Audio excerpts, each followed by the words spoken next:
शास्त्रों में बताया गया है कि सत्यनारायण व्रत कथा का पाठ करने से व्यक्ति को 1000 यज्ञ करने के बराबर पुण्य फल की प्राप्ति होती है। सत्यनारायण भगवान व्रत कथा में भगवान विष्णु के सत्य स्वरूप के बारे में बताया गया है। इस व्रत का पाठ करने से घर में सुख समृद्धि का वास होता है और भगवान विष्णु की कृपा बनी रहती है। सत्यनारायण व्रत कथा का पहला अध्याय। एक समय की बात है, नैमिषारण्य तीर्थ में शौनकादिक 88,000 ऋषियों ने सूत जी से पूछा, हे प्रभु, इस कलयुग में वेद विद्या रहित मनुष्यों को प्रभु भक्ति किस प्रकार मिल सकती है तथा उनका उद्धार कैसे होगा? हे मुनि श्रेष्ठ, कोई ऐसा तप बताइए जिससे थोड़े समय में ही पुण्य मिले और मन वांछित फल भी मिल जाए। इस प्रकार की कथा सुनने की हम इच्छा रखते हैं। सर्व शास्त्रों के ज्ञाता सूत जी बोले, हे वैष्णवों में पूज्य, आप सभी ने प्राणियों के हित की बात पूछी है, इसीलिए मैं एक ऐसे श्रेष्ठ व्रत को आप लोगों को बताऊंगा जिसे नारद जी ने लक्ष्मी नारायण जी से पूछा था और लक्ष्मीपति ने मुनि श्रेष्ठ नारद जी से कहा था। आप सब इसे ध्यान से सुनिए। एक समय की बात है, योगी राज नारद जी दूसरों के हित की इच्छा के लिए अनेकों लोकों में घूमते हुए मृत्यु लोक में आ पहुँचे। यहाँ उन्होंने अनेक योनियों में जन्मे प्रायः सभी मनुष्यों को अपने कर्मों द्वारा अनेकों दुखों से पीड़ित देखा। उनका दुख देख नारद जी सोचने लगे कि कैसा यत्न किया जाए जिसके करने से निश्चित रूप से मानव के दुखों का अंत हो जाए। इसी विचार पर मनन करते हुए वे विष्णु लोक में गए। वहाँ वह देवों के ईश नारायण की स्तुति करने लगे, जिनके हाथों में शंख, चक्र, गदा और पद्म थे। गले में वरमाला पहने हुए थे। स्तुति करते हुए नारद जी बोले, हे भगवान, आप अत्यंत शक्ति से संपन्न हैं। मन तथा वाणी भी आपको नहीं पा सकती है। आपका आदि, मध्य तथा अंत नहीं है। निर्गुण स्वरूप सृष्टि के कारण भक्तों के दुखों को दूर करने वाले हैं। आपको मेरा नमस्कार है। नारद जी की स्तुति सुन विष्णु भगवान बोले, हे मुनि श्रेष्ठ, आपके मन में क्या बात है? आप किस काम के लिए पधारे हैं? उसे निसंकोच कहिए। इस पर नारद मुनि बोले कि मृत्यु लोक में अनेक योनियों में जन्मे मनुष्य अपने कर्मों के द्वारा अनेकों दुखों से दुखी हो रहे हैं। नाथ, आप मुझ पर दया रखते हैं तो बताइए कि वो मनुष्य थोड़े प्रयास से ही अपने दुखों से कैसे छुटकारा पा सकते हैं? श्री हरि बोले, हे नारद, मनुष्यों की भलाई के लिए तुमने बहुत ही अच्छी बात पूछी है, जिसके करने से मनुष्य मोह से छूट जाता है। वह बात मैं कहता हूँ, उसे सुनो। स्वर्ग लोक व मृत्यु लोक दोनों में एक दुर्लभ उत्तम व्रत है जो पुण्य देने वाला है। आज प्रेमवश होकर मैं उसे तुमसे कहता हूँ। श्री सत्यनारायण भगवान का यह व्रत अच्छी तरह विधान पूर्वक करके मनुष्य तुरंत ही यहाँ सुख भोग कर मरने पर मोक्ष पाता है। श्री हरि के वचन सुन नारद जी बोले कि उस व्रत का फल क्या है और उसका विधान क्या है? यह व्रत किसने किया था?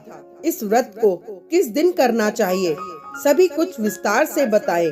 नारद जी की बात सुनकर श्री हरि बोले, दुख व शोक को दूर करने वाला ये सभी स्थानों पर विजय दिलाने वाला है। मानव को भक्ति व श्रद्धा के साथ शाम को श्री सत्यनारायण की पूजा धर्मपरायण होकर ब्राह्मणों व बंधुओं के साथ करनी चाहिए। भक्ति भाव से ही नैवेद्य, केले का फल, घी, दूध और गेहूं का आटा सवाया ले। गेहूं के स्थान पर साठी का आटा, शक्कर तथा गुड़ लेकर वह सभी भक्षण योग्य पदार्थों को मिलाकर भगवान का भोग लगाएं। ब्राह्मणों सहित बंधु बांधवों को भी भोजन कराएं। उसके बाद स्वयं भोजन करें। भजन कीर्तन के साथ भगवान की भक्ति में लीन हो जाएं। इस तरह से सत्यनारायण भगवान का यह व्रत करने पर मनुष्य की सारी इच्छाएं निश्चित रूप से पूरी होती हैं। इस कली काल अर्थात कलयुग में मृत्यु लोक में मोक्ष का यही एक सरल उपाय बताया गया है। श्री सत्यनारायण व्रत कथा का पहला अध्याय संपूर्ण। बोलिए श्री सत्यनारायण भगवान की जय। सत्यनारायण व्रत कथा का दूसरा अध्याय। सूत जी बोले, हे ऋषियों, जिसने पहले समय में इस व्रत को किया था उसका इतिहास कहता हूँ, ध्यान से सुनो। सुंदर काशी नगरी में एक अत्यंत निर्धन ब्राह्मण रहता था। भूख प्यास से परेशान वह धरती पर घूमता रहता था। ब्राह्मणों से प्रेम करने वाले भगवान ने एक दिन ब्राह्मण का वेश धारण कर उसके पास जाकर पूछा, हे विप्र, नित्य दुखी होकर तुम पृथ्वी पर क्यों घूमते हो? दीन ब्राह्मण बोला, मैं निर्धन ब्राह्मण हूँ, भिक्षा के लिए धरती पर घूमता हूँ। हे भगवान, यदि आप इसका कोई उपाय जानते हो तो बताइए। वृद्ध ब्राह्मण कहता है कि सत्यनारायण भगवान मनोवांछित फल देने वाले हैं, इसीलिए तुम उनका पूजन करो। इसे करने से मनुष्य सभी दुखों से मुक्त हो जाता है। वृद्ध ब्राह्मण बनकर आए सत्यनारायण भगवान उस निर्धन ब्राह्मण को व्रत का सारा विधान बताकर अंतर्ध्यान हो गए। ब्राह्मण मन ही मन सोचने लगा कि जिस व्रत को वृद्ध ब्राह्मण करने को कह गया है मैं उसे जरूर करूँगा। यह निश्चय करने के बाद उसे रात में नींद नहीं आई। वह सवेरे उठकर सत्यनारायण भगवान के व्रत का निश्चय कर भिक्षा के लिए चला गया। उस दिन निर्धन ब्राह्मण को भिक्षा में बहुत सा धन मिला, जिससे उसने बंधु बांधवों के साथ मिलकर श्री सत्यनारायण भगवान का व्रत संपन्न किया। भगवान सत्यनारायण का व्रत संपन्न करने के बाद वह निर्धन ब्राह्मण सभी दुखों से छूट गया और अनेक प्रकार की संपत्तियों से युक्त हो गया। उसी समय से यह ब्राह्मण हर माह इस व्रत को करने लगा। इस तरह से सत्यनारायण भगवान के व्रत को जो मनुष्य करेगा वह सभी प्रकार के पापों से छूटकर मोक्ष को प्राप्त होगा। जो मनुष्य इस व्रत को करेगा वह भी सभी दुखों से मुक्त हो जाएगा। सूत जी बोले कि इस तरह से नारद जी से नारायण जी का कहा हुआ श्री सत्यनारायण व्रत को मैंने तुमसे कहा। हे विप्रो, मैं अब और क्या कहूँ? ऋषि बोले, हे मुनिवर, संसार में उस विप्र से सुनकर और किस किस ने इस व्रत को किया, हम सब इस बात को सुनना चाहते हैं। इसके लिए हमारे मन में श्रद्धा का भाव है। सूत जी बोले, हे मुनियों, जिसने इस व्रत को किया है वे सब सुनो। एक समय वही विप्र धन व ऐश्वर्य के अनुसार अपने बंधु बांधवों के साथ इस व्रत को करने को तैयार हुआ। उसी समय एक लकड़ी बेचने वाला बूढ़ा आदमी आया और लकड़ियां बाहर रखकर अंदर ब्राह्मण के घर में आ गया। प्यास से दुखी वह लकड़हारा उनको व्रत करते देख विप्र को नमस्कार कर पूछने लगा कि आप ये क्या कर रहे हैं? तो उन्होंने बताया कि व्रत कर रहा हूँ तथा इसे करने से क्या फल मिलेगा, कृपया मुझे भी बताएं। ब्राह्मण ने कहा कि सब मनोकामनाओं को पूरा करने वाला यह सत्यनारायण भगवान का व्रत है। इनकी कृपा से ही मेरे घर में धन धान्य आदि की वृद्धि हुई है। विप्र से सत्यनारायण व्रत के बारे में जानकर लकड़हारा बहुत प्रसन्न हुआ। चरणामत लेकर वह प्रसाद खाने के बाद वह अपने घर गया। लकड़हारे ने अपने मन में संकल्प किया कि आज लकड़ी बेचने से जो धन प्राप्त होगा उसी से श्री सत्यनारायण भगवान का उत्तम व्रत करूंगा। मन में इस विचार को लेकर बूढ़ा आदमी सिर पर लकड़ियां रखकर उस नगर में बेचने गया जहां धनी लोग ज्यादा निवास करते थे। उस नगर में उसे अपनी लकड़ियों का दाम पहले से 4 गुना अधिक मिला। बूढ़ा प्रसन्नता के साथ दाम लेकर केले, शक्कर, घी, दूध, दही और गेहूं का आटा ले और सत्यनारायण भगवान के व्रत की अन्य सामग्रियों के साथ अपने घर गया। वहां उसने अपने बंधु बांधवों को बुलाकर विधि विधान से सत्यनारायण भगवान का पूजन और व्रत किया। इस व्रत के प्रभाव से वह बूढ़ा लकड़हारा धन, पुत्र आदि से युक्त होकर संसार के समस्त सुख भोग अंत काल में वैकुंठ धाम को चला गया। श्री सत्यनारायण व्रत कथा का दूसरा अध्याय संपूर्ण। बोलिए श्री सत्यनारायण भगवान की जय। सत्यनारायण व्रत कथा का तीसरा अध्याय। सूत जी बोले, हे श्रेष्ठ मुनियों, अब आगे की कथा कहता हूँ। पहले समय में उल्कामुख नाम का एक बुद्धिमान राजा था। वह सत्यवक्ता और जितेंद्रिय था। प्रतिदिन देव स्थानों पर जाता और निर्धनों को धन देकर उनके कष्ट दूर करता था। उसकी पत्नी कमल के समान मुख वाली तथा सती साध्वी थी। भद्रशिला नदी के तट पर उन दोनों ने श्री सत्यनारायण भगवान का व्रत किया। उसी समय साधु नाम का एक वैश्य आया। उसके पास व्यापार करने के लिए बहुत सा धन भी था। राजा को व्रत करते देखकर वह विनय के साथ पूछने लगा कि हे राजन, भक्ति भाव से पूर्ण होकर आप ये क्या कर रहे हैं? मैं सुनने की इच्छा रखता हूँ, तो आप मुझे बताएं। राजा बोला, हे साधु, अपने बंधु बांधवों के साथ पुत्रादि की प्राप्ति के लिए एक महाशक्तिमान श्री सत्यनारायण भगवान का व्रत व पूजन कर रहा हूँ। राजा के वचन सुन साधु आदर से बोला, हे राजन, मुझे इस व्रत का सारा विधान कहिए। आपकी कथा अनुसार मैं भी इस व्रत को करूँगा। मेरी भी संतान नहीं है और इस व्रत को करने से निश्चित रूप से मुझे संतान की प्राप्ति होगी। राजा से व्रत का सारा विधान सुन व्यापार से निवृत्त हो वह अपने घर गया। साधु वैश्य ने अपनी पत्नी को संतान देने वाले इस व्रत का वर्णन कह सुनाया और कहा कि जब मेरी संतान होगी तब मैं इस व्रत को करूँगा। साधु ने इस तरह के वचन अपनी पत्नी लीलावती से कहे। एक दिन लीलावती पति के साथ आनंदित हो सांसारिक धर्म में प्रवृत्त होकर सत्यनारायण भगवान की कृपा से गर्भवती हो गई। 10वें महीने में उसके गर्भ से एक सुंदर कन्या ने जन्म लिया। दिनों दिन वह ऐसे बढ़ने लगी जैसे कि शुक्ल पक्ष का चंद्रमा बढ़ता है। माता पिता ने अपनी कन्या का नाम कलावती रखा। एक दिन लीलावती ने मीठे शब्दों में अपने पति को याद दिलाया कि आपने सत्यनारायण भगवान के जिस व्रत को करने का संकल्प किया था उसे करने का समय आ गया है। आप इस व्रत को करिए। साधु बोला कि हे प्रिय, इस व्रत को मैं उसके विवाह पर करूँगा। इस प्रकार अपनी पत्नी को आश्वासन देकर वह नगर को चला गया। कलावती पिता के घर में रह वृद्धि को प्राप्त हो गई। साधु ने एक बार नगर में अपनी कन्या को सखियों के साथ देखा तो तुरंत ही दूत को बुलाया और कहा कि मेरी कन्या के योग्य वर देख कर आओ। साधु की बात सुनकर दूत कंचन नगर पहुंचा। वहां देखभाल कर लड़की के सुयोग्य वाणिक पुत्र को ले आया। सुयोग्य लड़के को देखकर साधु ने बंधु बांधवों को बुलाकर अपनी पुत्री का विवाह कर दिया। लेकिन दुर्भाग्य की बात ये कि साधु ने अभी भी सत्यनारायण भगवान का व्रत नहीं किया। इस पर श्री सत्यनारायण भगवान क्रोधित हो गए और श्राप दिया कि साधु को अत्यधिक दुख मिले। अपने कार्य में कुशल साधु बनिया जमाई को लेकर समुद्र के पास स्थित होकर रत्नासारपुर नगर में गया। वहां जाकर दामाद ससुर दोनों मिलकर चंद्रकेतु राजा के नगर में व्यापार करने लगे। एक दिन भगवान सत्यनारायण की माया से एक चोर राजा का धन चुराकर भाग रहा था। उसने राजा के सिपाहियों को अपना पीछा करते देख चुराया हुआ धन वहां रख दिया जहां साधु अपने जमाई के साथ ठहरा हुआ था। राजा के सिपाहियों ने साधु वैश्य के पास राजा का धन पड़ा देखा तो वह ससुर जमाई दोनों को बांधकर प्रसन्नता से राजा के पास ले गए और कहा कि उन दोनों चोरों को हम पकड़ लाए हैं, आप आगे की कार्यवाही की आज्ञा दें।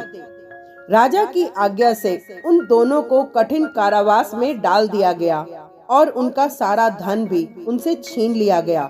श्री सत्यनारायण भगवान के श्राप से साधु की पत्नी भी बहुत दुखी हुई। घर में जो धन रखा था उसे चोर चुरा ले गए। शारीरिक व मानसिक पीड़ा व भूख प्यास से अति दुखी हो अन्न की चिंता में कलावती ब्राह्मण के घर गई। वहां उसने श्री सत्यनारायण भगवान का व्रत होते देखा। फिर कथा भी सुनी। वह प्रसाद ग्रहण कर रात को घर वापस आई। माता ने कलावती से पूछा कि हे पुत्री, अब तक तुम कहाँ थी? तेरे मन में क्या है? कलावती ने अपनी माता से कहा, हे माता, मैंने एक ब्राह्मण के घर में श्री सत्यनारायण भगवान का व्रत देखा है। कन्या के वचन सुन लीलावती भगवान के पूजन की तैयारी करने लगी। लीलावती ने परिवार व बंधु बांधवों सहित सत्यनारायण भगवान का पूजन किया और उनसे वर मांगा कि मेरे पति तथा जमाई शीघ्र घर आ जाएं। साथ ही यह प्रार्थना भी की कि हम सबका अपराध क्षमा करें। श्री सत्यनारायण भगवान इस व्रत से संतुष्ट हो गए और राजा चंद्रकेतु को स्वप्न में दर्शन देकर कहा कि हे राजन, तुम उन दोनों वैश्यों को छोड़ दो और तुमने उनका जो धन लिया है उसे वापस कर दो। अगर ऐसा नहीं किया तो मैं तुम्हारा धन, राज्य, स्व संतान सभी कुछ नष्ट कर दूंगा। राजा को ये सब कहकर वे अंतर्ध्यान हो गए। प्रातः काल सभा में राजा ने अपना स्वप्न कह सुनाया। फिर बोले कि वणिक पुत्रों को कैद से मुक्त कर सभा में लाओ। दोनों ने आते ही राजा को प्रणाम किया।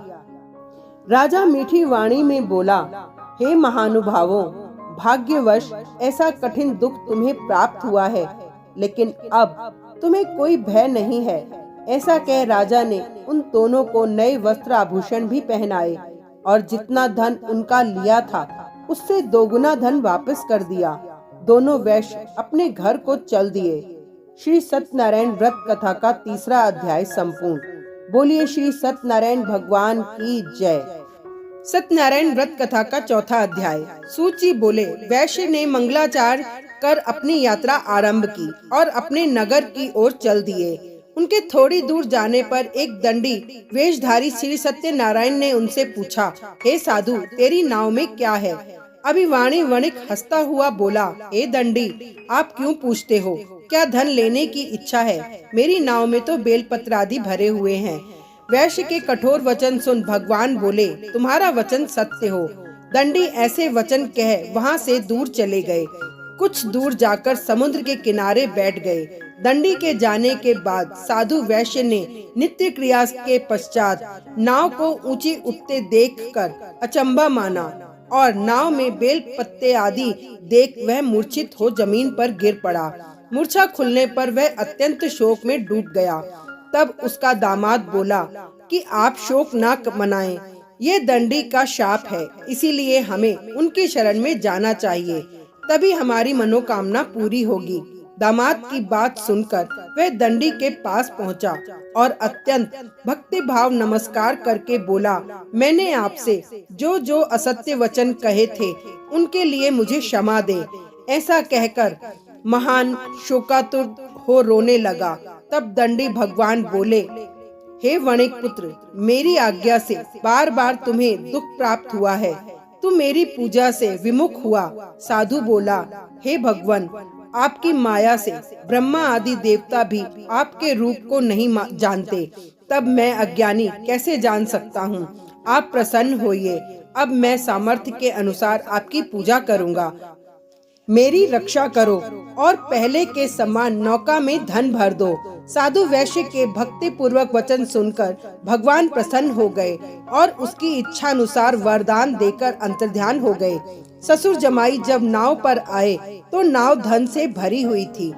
फिर वही अपने अन्य साथियों के साथ सत्यनारायण भगवान का पूजन कर अपने नगर को चल दिए।